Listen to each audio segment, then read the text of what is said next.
On today's Locked On Texans podcast, vets and rookies. What rookie should start day one and what veteran needs to really have a good season this upcoming year? We also dive into the YouTube comments. Cody, before we do anything, it's Thursday. Start the countdown.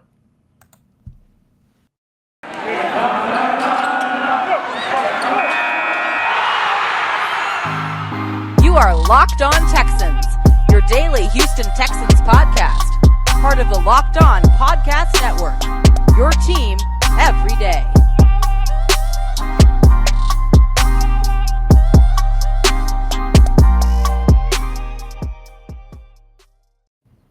Welcome, everybody, to a Thursday edition of the Locked On Texans podcast, part of the Locked On Podcast Network, your team every day. I'm John Hickman, joined by Cody Davis.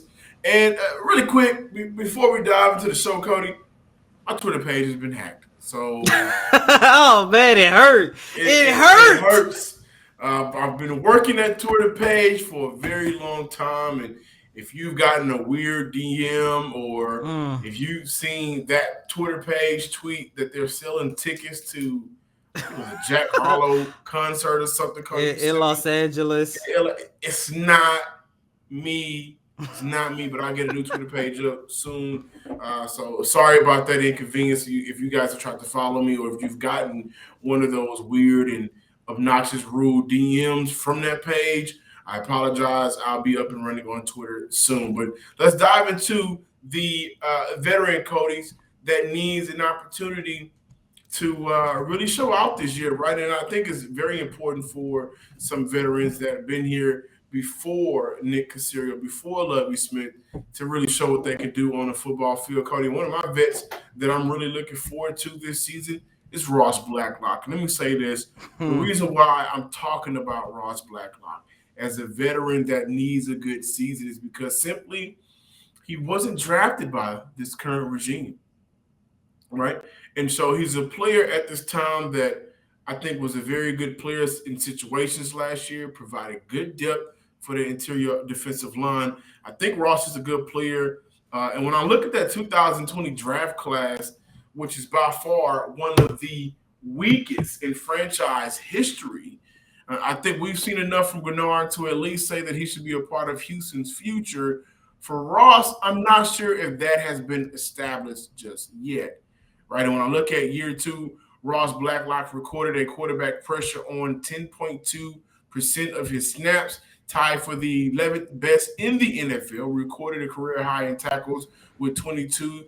14 of those were solo tackles, along with 2 sacks, 6 quarterback hits, also 2 pass deflections. He also a fumble recovery, and that was during week 3 of the Carolina game. And so one thing about Ross Blacklock that he stated this year, that he wants to be a leader, be that veteran presence. And he said that back in early January of this year. He continued it personally. I think there is always another level to go. Personally, I want to do one thing next year, and it should be more of a leader and captain in my room as far as being an older guy in my room, and speaking of that defensive line front. So those are all of the things that does a couple of things for me. That speaks volumes to where he's going to, at least he's projected himself from where he wants to be in only year 3, right? Remember, a lot of people forget he was drafted right before Jonathan Taylor, and I think that's a chip on his shoulder that I think he needs to carry, right? Because a lot of people look at that and say, well, we could have had Jonathan Taylor, and our running back problems could have been fixed a long time ago, but we went with the hometown kid. As we know, Ross Blacklock is out of Mo City, Missouri City. And so in year 3, him just kind of getting better and better and more comfortable. I think now that he's in a 4-3 defense, that will help his game. He's way more comfortable in that scheme. But he's just a player that we want you to prove, Ross. And I know this is how I feel. I've heard people say it. Whether or not you're worth being around the team for their future in the 5 or 6 years Nick Caserio has as general manager that he signed for. I think he will. However, the numbers need to prove it. He progressed last season from year 1. So I'm expecting another big progression, and hopefully that we'll see those 2 sacks go up to 3.5, 4 sacks. We'll see those tackles go up from 22 maybe to 35, right? Constantly getting close to that quarterback, creating pressure to where now, instead of whether or not we're wondering if he is going to be a part of Houston's defensive front future during the Casario years, well, we may look at him as a staple. I'm glad that you went Ross Blacklock because John, when I thought about this topic, I thought about how we can talk about how important it is for a lot of these veterans to come out there and showcase what they can actually do on the football field. Him and Tytus Howard are the main two guys that I thought about. Why? Because, correct me if I'm wrong, and I do believe I could be correct on this. I think there's only 3 guys on this current roster entering training camp who are still here from the Bill O'Brien regime. Brandon Cooks, Tytus Howard, and Ross Blacklock. That's it. Well, and, Laramie. And Laramie. So 4. That's it. Everybody else is gone. And that's very telling because, of course, Laramie Tunsil, his future prior to, them working out their problems, his future with this organization was in doubt. And it seems like he's at least on board for 2022. But out of everybody who is still here from the Bill O'Brien era, Brandon Cooks is the only guy who you can honestly say is still going to be a part of this Houston Texans team beyond the 2022 season. Which brings me to my next point. The one veteran that needs to go out there and showcase what he can do, not just to make an argument to why he should be a part of the Houston Texans moving forward, but just for his payday. And that's, of course, Tytus Howard. And the reason why that is so telling to me is because yes, they picked up his 5th-year option. Yes, we are all expecting him to reclaim his role as right tackle for this upcoming season. However, Monday, when we had an opportunity to talk to Nick Casario, when we had an opportunity to talk to Lovie Smith, those 2 guys were non-committal about Tytus Howard still playing right tackle. They still talk about they love his versatility. They still talked about the possibility of him moving around on the offensive line. And we all know that Tytus Howard is not good at guard. However, John, in terms of why this year is so important to Tytus Howard, depending on how he goes out and perform this season, is going to affect his payday. Because look, if he goes out, reclaim his role as right tackle, and perform really well, he could arguably be the 2nd highest offensive lineman for the Houston Texans if they decide to extend him for years to come. However, if he goes out there and put on a good display, he bump up his pay raise, and the Houston Texans are not willing to pay that, then you're looking at a situation where he could find himself in a better situation, receiving more money from a different team. However, if he underperforms, of course, if he moves on the inside, he's going to get robbed. And of course, if he goes out and be a shell of his former self and the Houston Texans just outright cut him, of course, that will open the door for a team to sign him on a discount. And I don't know how you feel about Tytus Howard, but I do believe he is one of the most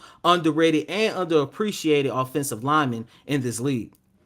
I don't think he's one of the most underappreciated. He gotta be underappreciated in terms of it's unfair, at least from what I'm seeing. It's unfair how much the Houston Texans are pushing him around, from guard to tackle to guard. That is where I say underappreciated. Yeah, but I wouldn't use the word underappreciated. I would just say just unfair to him, right? And I think that's the best way I'd put it. Back to your point, hey, so it's kind of tricky when you look at the players that were brought in and signed during Bill O'Brien years, because remember, 2020, he only lasted 4 games. And so, you kind of get, lost in shuffle a little bit. But Farrell Brown, Eric Murray, and Jonathan Owens. Jonathan Owens did not play in NFL games prior to 2021, but he was brought in and signed to the practice squad. So those are the other 3 players out of the 4 you named. But 73 guys out of 53 in 2 years, that's terrible. But, I think back to your Tytus Howard point, can you mirror both of them a little bit? I don't think so. When I bring up Ross Blacklock and Tytus Howard, I don't think they're a mirror image of one another of circumstance. I think Howard, circumstance-wise, it just hasn't worked out for him to have consistency. 3 offensive line coaches in 3 years now that we're going into 4 years going into 2022 season. 4 head coaches if you're Bill O'Brien, the Romeo Cornell, David Culley, and now Lovie Smith. And so a lot of this is just very. It hasn't worked out for what you would want a solid foundation to be, but I think those are 2 very good candidates. Both of those young men need a very good preseason, off-season training camp. They need everything to kind of work out in their favor because, Tytus Howard, he's due money this upcoming season. Mm-hmm. And Ross Blacklock, I think he would love to continue to play for his home, right? Playing in front of his fans. Of course, he wants to get a big payday. If Houston does keep him around, I'm pretty sure that 50-year option will get picked up. But he does have talent. He shows promise when he's on the field. Just want to see him keep it consistent. I do want to mention this before moving on. Even though I don't consider him a veteran as of yet, I do believe this upcoming season is going to be real important for Nico Collins. And I say that only because when you take a look at the Houston Texans bringing in John Mechie, you're talking about a guy who is definitely going to, put on the show and put on the production where you can say, okay, he's the number 2 receiver, and at some point he's going to take the mantle as the Houston Texans' top receiver. And that's important because remember, Nico Collins was the one prospect that the Texans drafted where we said, okay, we could get behind him. He does have some type of a future. But when I take a look at Collins going into his second year, especially considering that John Mechie is coming off an ACL tear, he cannot let John have a better season than him individually, especially considering last year he only recorded 446 yards. I think John Mechie might be able to do that even if he end up playing half the season. Yeah, but I'll say I don't want to put too much pressure on it. That's why I say, but I think this is going to be a very important year because eventually Nick Caserio is going to have to start making some tough choices about the guys that he brought in last year. This episode is brought to you by Rock Auto. Save time and money when using Rock Auto. Why choose to spend 30, 50, even 100% more for the same parts from a chain store or car dealership? Rock Auto is a family business serving do-it-yourselfers for over 20 years. They have everything you could ever need in stock. Brake parts, tail light, motor oil, even new carpet. Go to rockauto.com, explore their page, look at their website to find the solutions and everything you need for your auto part needs. And if you go to rockauto.com, write Locked On Texans in there, how did you hear about us box, so they know we sent you.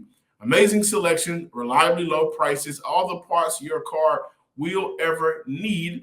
RockAuto.com. Welcome back in, ladies and gentlemen, to this Thursday installment of Locked On Texans. Later on today, we finally get to see when and where the Houston Texans will be playing with the release of the schedule. And John, listeners, viewers, there's one game everybody's going to have circle. And that's a game, Texans versus Brown inside NRG Stadium. I'm hoping a particular individual isn't suspended because I think that might be one of the most interesting games and most anticipated games in franchise history. John, do you agree? I think so. If man, you got to think though, if Houston fans act a little bit like maybe Philly fans or Boston fans, those are ain't nobody bad as Boston fans, or maybe Buffalo fans, or like those fans that really just and here's the thing, and this is why I'm interested to see this game, because Ford isn't the first and he won't be the last superstar to leave the city of Houston, right. But he might be the worst to leave.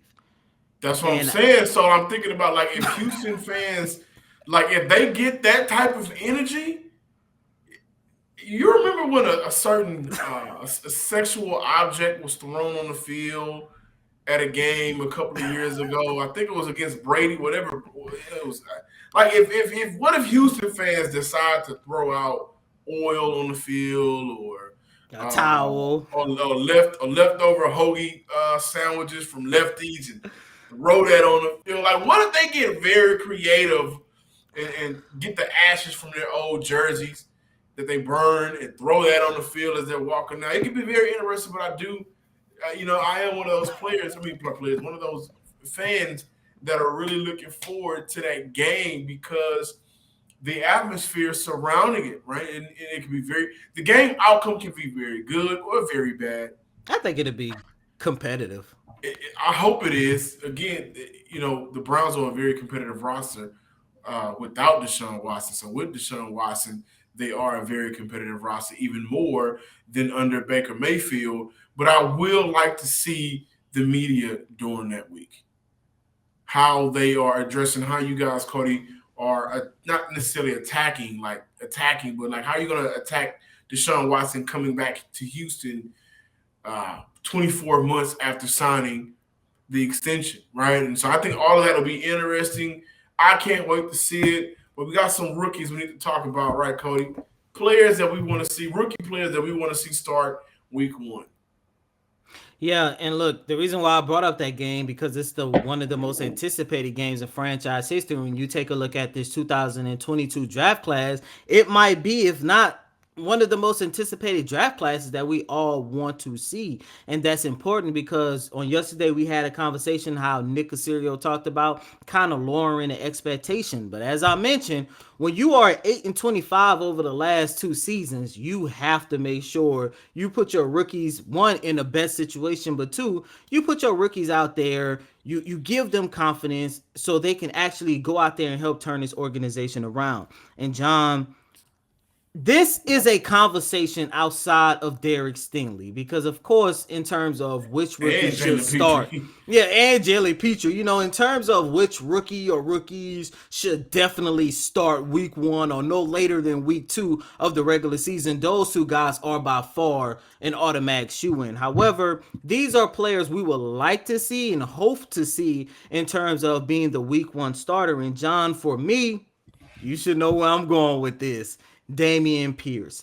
And the reason why I'm bringing up Pierce, who as a guy I would like to see to be the starting running back for the Houston Texans come week 1 of the regular season. First and foremost, as we all know, he brings explosive excitement, and he just brings a new profound energy to the Houston Texans backfield that they have not had in an extremely long time. However, more importantly for me, John, listeners and viewers, I think when I take my bias aside and I take a look at the overall realistic approach to this, of course, Marlon Mack 9 times out of 10 is going to be the starting running back for the Houston Texans come week 1 of the regular season. However, Marlon Mack is still trying to bounce back after a very serious Achilles injury.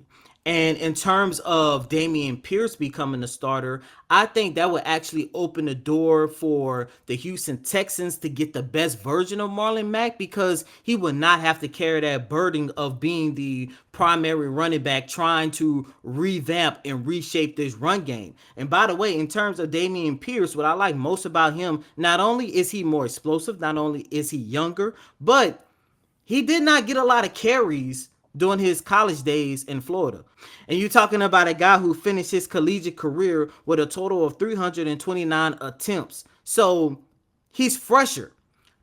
When I take a look at this Houston Texans backfield for this upcoming season, I do believe between Pierce and Marlon Mack is going to be a running back by committee group. However, John, listeners and viewers, this is an organization that definitely needs to try something new in terms of revamping the running back group because this is an organization that has averaged a league low 87.7 rushing yards per game over the last 2 seasons, and the best player that they had running the football over the last 2 seasons was Deshaun Watson. Over the last 2 years, this is a guy who actually led the Houston Texans in yards per attempt at 4.9, and that is very sorry considering that, of course, this is a guy who did not play the entire 2021 season, and that is very bad because this is an organization who wanted to be a run-heavy offense, and none of your running backs ended up surpassing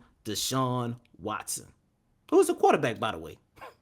By the way, like we don't know. So, I'm glad you looked at Dameon Pierce. I'll argue that Marlon Mack's I think Marlon Mack will be the starter week 1. That's why I say think on a that, realistic approach, it's going to be Marlon Mack. right, and I think that when we look at the injury that may be past him, he just got lost in the shuffle in Indy. So I think that Houston will have a very good veteran back in Mack to start the year, and I can definitely see Damian Pierce, who I think will have a very good camp, turn some heads. I could see him being a player that Houston really trusts earlier in the season with a good amount of snaps. Now, when we look at corner, right, Stingley. We look at safety, Petrie. You mentioned Damian Pierce, and I'm going to go with John Mechie, not as a player who should start week 1, right? I don't necessarily think he should be the starter week 1, but what I want to look at for the season is taking away some of the snaps from the other already known, not very productive wide receivers. So last season, when we look at the snaps played, Brandon Cooks played in 831 snaps, Chris Moore 214, Nico Collins 536, Chris Conley 567, and Jalen Camp with 22.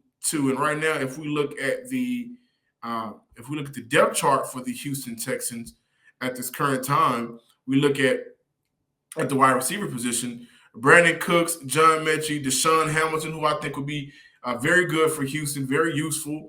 We also look at Jalen Camp, Davion Davis, Chris Moore, Philip Dorsett, Damon Hazelton, Nico Collins, and Chris Conley.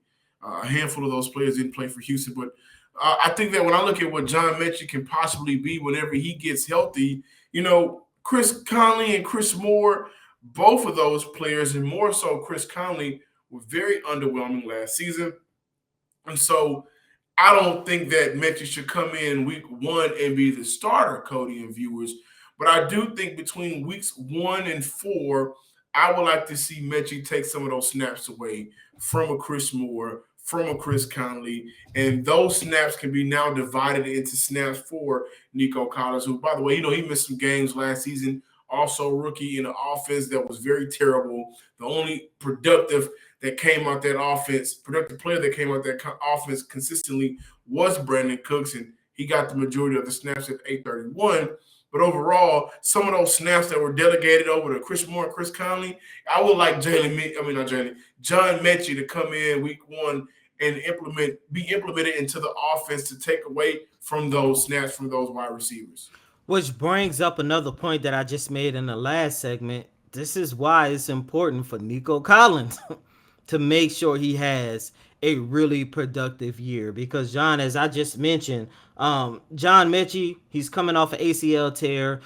I'm pretty sure he's going to be ready come week 1 of the regular season. But like I mentioned, I do think he could surpass the production of a Nico Collins, even if he ends up playing only half of the year. Because once again, Nico Collins recorded 446 total receiving yards last year. If John Mechie ended up playing half of next season, you're talking about a situation where he's going to be in a position where he could average in the ballpark around 70 to 80 yards per game. And I think that's very doable for a player of his caliber. Another rookie that I want to mention real quick, I'm not going to stay on this topic for too long when speaking about him because he was a 6th-round pick, but, I can see Austin Deckles having a very good camp, a very good rookie camp, very good training camp, and being a player that Houston really keeps their eye on in reserve situations. I was a part of the Joe Moore Award that, is handed out to the best offensive line units in the country when he's playing for LSU, 4-year starter. He's a big, strong guy. I think he'll be playing guard. And so Houston loves those versatile players and guys that they can use in swing opportunities like they tried to do with Charlie Heck and Roger Johnson for those years that they spent here in Houston. And I can see him being a player that is learning from A.J. McCann, taking up all of the game. And, maybe at some point throughout the year, we see Deckles play some football. So I know the conversation was week 1 players that we'd like to see start. Like, I know I kind of went elsewhere with John Mechie just taking away snaps from other players, but I wouldn't be surprised if we see Austin Deckles get some very good amount of playing time in the latter part of the year. Our partners at BetOnline continue to be the #1 source for all your betting needs and sports info. So go ahead and find all of the latest odds, news, and sports developments, including this year's basketball playoffs, the MLB scores that you need to know, fights, and even next season's NLF futurism. BetOnline is your continued source for all of your sporting wagering information, from live betting to playoffs, esports, and more. Head to the website today or use your mobile device to learn more about the trends and actions over at BetOnline, because BetOnline is where the game starts. Thanks for making Locked On Texans your first listen every day. Now make Locked On NFL your second listen. Hey, listen, the schedule may be dark. It's coming out later today. So, hey, it'll brighten up some people's days. However, for us, the NFL never stops, and neither do we at Locked On NFL. So get insight and opinions from hosts including Ross Jackson, Chris Carter, Tony Wiggins, plus a lot of our local Locked On NFL local experts repping all 32 teams. There's no offseason for real fans, so make sure you subscribe to Locked On NFL on YouTube and wherever you get your podcasts. So tomorrow we'll be talking, pretty much about the scheduling, Cody. And we normally try to keep our YouTube comments scheduled for Friday, but we're going to dive a lot into the schedule. So we pushed up the YouTube comments for today. And the first one I want to get into was when we had our draft grade. And what grade would you score Houston after the draft? My boy Robert Vera said they did not draft the players I would have selected. They went for coverage sacks instead of edge rushing sacks. So they got their players. Cornerback, linebackers, gave them a B-. I honestly think, listen, if you go between a B and an A, I think an A+ is pushing it. I think an A- is solid, but I think a B- is fair. I do agree with him. Everybody would have liked to see the Houston Texans address that defensive line edge position.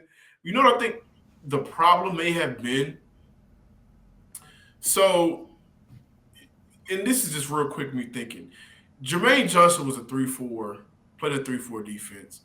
And then we look at Thibodeau, he played in a 3-4 defense. I want to say Aiden Hutchinson may have been the only top defensive end prospect to play in a 4-3 defense. Now, I could be, missing out on some Michigan information that I don't know, but I think they may be looking for players that they know without a shadow of a doubt is a defensive end. And I look at a Jermaine Johnson, I look at a Kevon Thibodeau, who was available for Houston at 3rd overall, even though we knew the entire time they were going corner. So mainly pointing towards Johnson, maybe this was a team that didn't want to have to deal with the transition of getting a 3-4 linebacker and put him in the defensive end position. That's just a thought. Yeah, and honestly, John, I think that might be the perfect score if you take all bias out of the Houston Texans draft. I mean, personally, me, if I had to grade their draft, I would say I would give them a B+, only because the players that they got, they have a lot of potential. And I do think the players that they have, if they develop, the rebuilding process for this organization is going to be sped up. However, like I mentioned on yesterday when we talked about the signing of Jerry Hughes, you sign a defensive end. Yes, he's a veteran. Yes, he is used to your system and all this other good stuff. But at the same time, he's 34 years old or going to be 34 at some point in the season. So why go out and sign an aging defensive end when we really don't know what he has left in the tank? And being most importantly, how are the Texans going to benefit from this in their rebuild moving forward? Yeah, and I thought Addison was a good signing.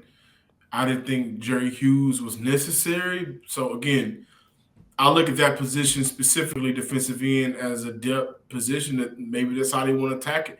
Situational at times, pick and choosing when and what player you want out there to get the best out of that player for that position.